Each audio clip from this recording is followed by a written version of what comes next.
Hello and welcome everybody. In today's video I'll be showing you a few tricks on how to make Google work for you, or how to really make any search engine. I'm going to be showing some Google specific searches, but I'm sure you can apply some principles to other search engines, because there are quite a few other search engines out there like Bing.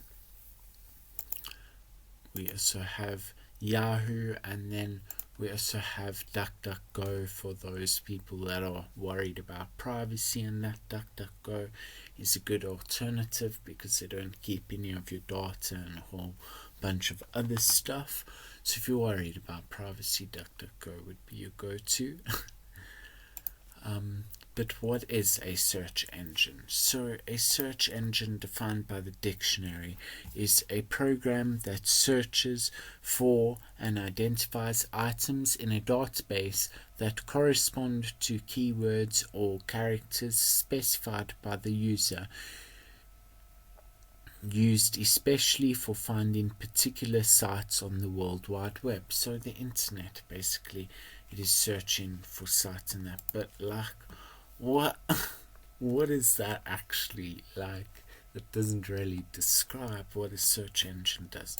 Search engine, basically, it does three things. So firstly, a search engine web crawls. So it does web crawling basically on the internet. It takes every page and it goes to it, and it basically crawls on it, but it just takes a copy of it. To see another example of this, after I've mentioned the other two, I'll show you the Wayback Machine. A search engine also does indexing. So once it has crawled on the website, you can basically say it puts it in a sort of a book, if you can think of it as a book, and then it does indexing, which means it puts a title on it so that it knows what's inside of it, basically, and how to access it for you. And then mainly searching. So once you search for something, it will go look at the index which it had done of the pages that it had web crawled onto. So when I mentioned web crawling, I brought up the Wayback Machine, and the Wayback Machine is basically the Internet Archive. So web.archive.org, it takes you to the Wayback Machine, and what the Wayback Machine does is it web crawls on a lot of websites and it keeps a copy of them, and then you can come and access a copy. All you have to do is get the URL of your web page you want to check out. So if we go to Google, we can see that they have a lot of archives of Google. We can click on a year, and then we can click on a day, and we can see different screenshots it took, basically, or web crawl shots. Just see it, and yeah, we can see the version of Google in June 08 2006. So that's pretty cool. The Wayback Machine can help you just do a lot of research if you want to do research into history of internet devices and that. But next, I think we can look at how to make Google work for you. So if you go to Google, you are greeted by the home page with Google, and then at the top here you can log into Gmail. You can click on images. If you are logged into Gmail, this will take you directly there. You can see all of the other different Google apps that you can use with your Gmail. I might go into those in a later video, but here we can see we have the search bar, and then we have different languages, as well as we have the search button, and then we have this I'm feeling lucky button. We'll get to that now, but you can also search stuff by voice. So the I'm feeling lucky button, if we for instance search let's go Yeah, let's go search engines, because we're dealing with search engines. Okay, search engine optimization, right? If we did that for the normal, now let's paste it in and see if we click on the I'm feeling lucky button, it takes us into a page that it thinks is best suited for what we typed in there. So it's taking what it thinks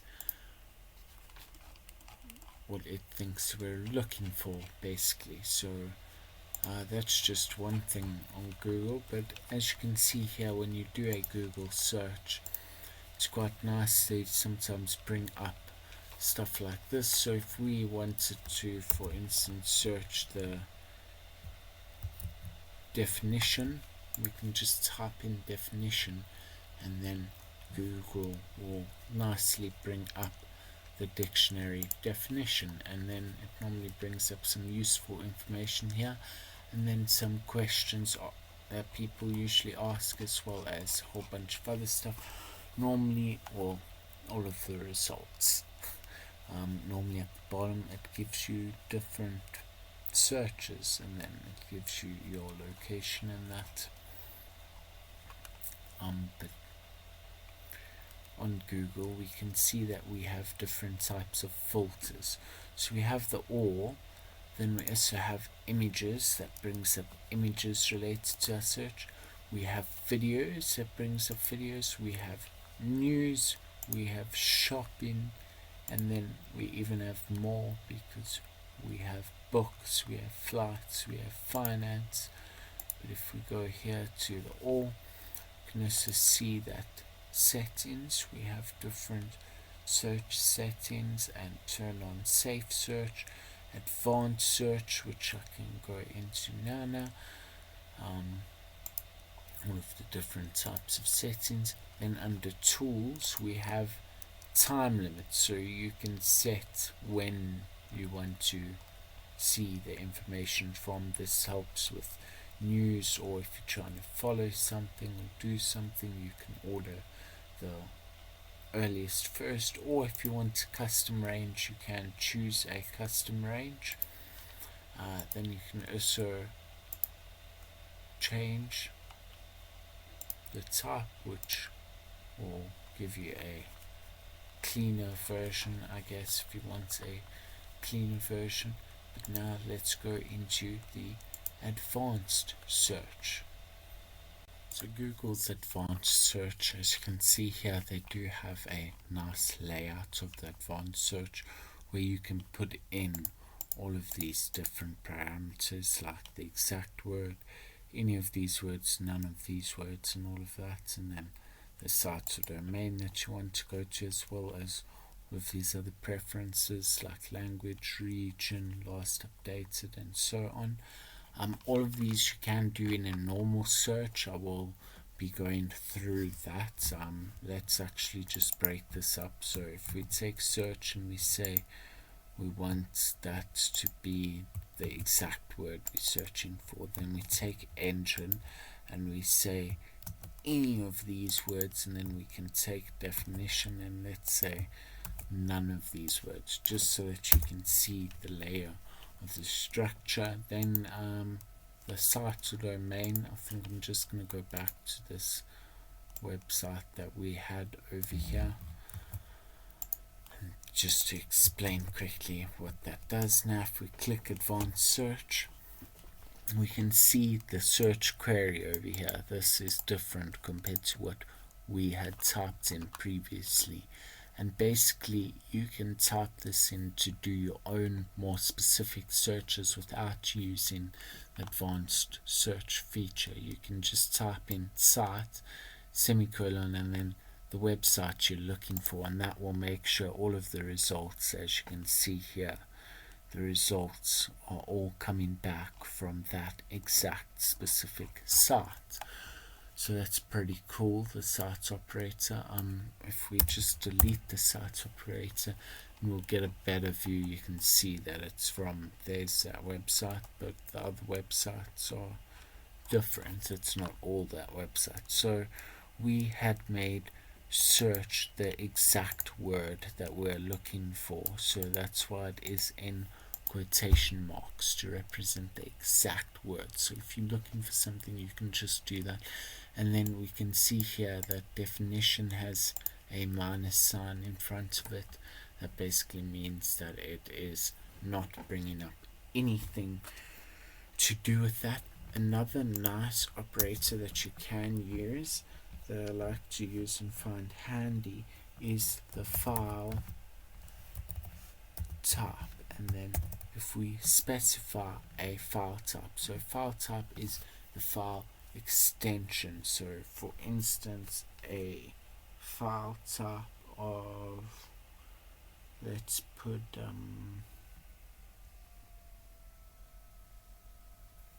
PPT for PowerPoint, or actually let's put PDF, because PDF is easy and you can see the results. So if you put in file type, I misspelled file type, so at least brought it up for me. Sorry about that. So we can see file type, then we can see here that it is bringing up all PDFs in the search. So you can specify a exact file type that you want.